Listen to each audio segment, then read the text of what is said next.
Umaambon na at nakalabas na nga ang mga estudyante. Si mama nga ay tamang abang lang dito kila mamila. Susunduin niya daw sana ako pero nga nakatulog daw siya. Pero may kausap na din pala siyang susundo sa akin. Nag-aalala nga siya at lumalakas na nga ang ulan. At baka nga daw mahirapan ako sa pagbubukas ng payong ko. Lalo na nga at marami akong bit-bit na gamit. Lampas 3:00 na pero wala pa din nga ako. At nagsisisi nga daw siya na nakatulog pa siya. Niready niya nga din niya ang pamasahe ko. Eto nga dadalo ko.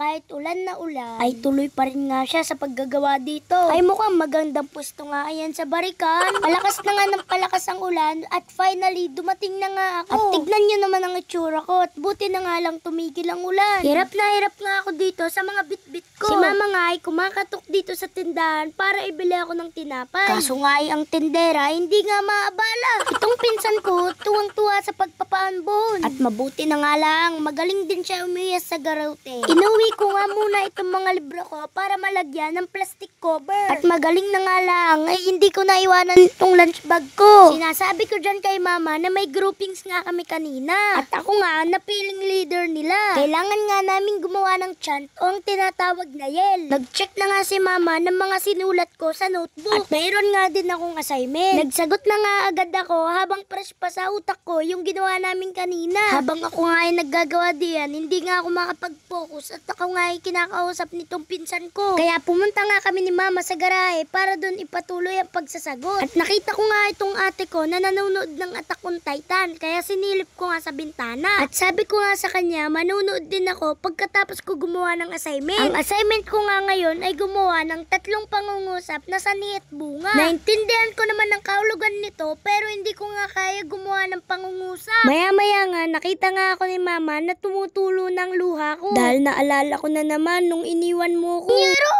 Dramatic yan. Siyempre, prinaprank ko lang dyan si mama. Nagsando na nga ako diyan at nilamig na nga ako. At finally, natapos ko na nga agad ang assignment ko. Hindi pa nga dumadating si tatay kaya nga pumunta muna ako dito sa mga ate ko para makinuod nga ng paborito naming Attack on Titan. Pero ang nangyari dyan, nagkwentuhan na lang kami tungkol sa Grow a Garden. Sinabi nga niya, siya nga daw ay nascam ng 1 trillion. Ay naku po. Nabawasan pa nga ang yaman ng ate. Nandito na nga si tatay kaya kinuha na nga namin ang mga gamit namin. Dahil oras na nga din na para umuwi kami sa amin. Habang kami nga ay nasa biyahe, naalala ko lang naka-boxer brief nga pala ako. Kaya dito na nga lang ako sa jeep nagsuot ng shorts. Ay naku po. Bababa pa nga ng jeep ay may pabakat. Inabot na nga ni tatay kay mama ang maghapong kita niya. Nakakalungkot, hindi dahil ito lang ang binigay niya. Pero nakakalungkot sa hirap at pagod niya. Sa maghapon ay ito nga lang ang kinita niya. Hindi naman araw-araw na ganito dahil may pagkakataon naman na malaki ang kita niya. Siguro nga hindi niya lang talaga araw ngayon. At malaki man o maliit ang kinikita ay mas mahalaga pa rin naman na makauwi siya ng ligtas. Dahil palagi kami naghihintay sa pagdating niya. Bago nga kami umuwi sa bahay, nagpakrudo nga muna kami. At lagi nga ganito kalaki ang napapakrudo dito sa jeep na ito. Pero minsan man kami walang kita ay mas mahalaga pa rin mapuno ito ng krudo. Dahil itong jeep na ito napakalaking bagay para sa aming hanap buhay. Nakauwi na nga kami nito at eto nga napaiglip pala ako sa jeep. At ginising na nga lang ako nila mama. Kalimutan mag-follow, like and share. Salamat sa panonood.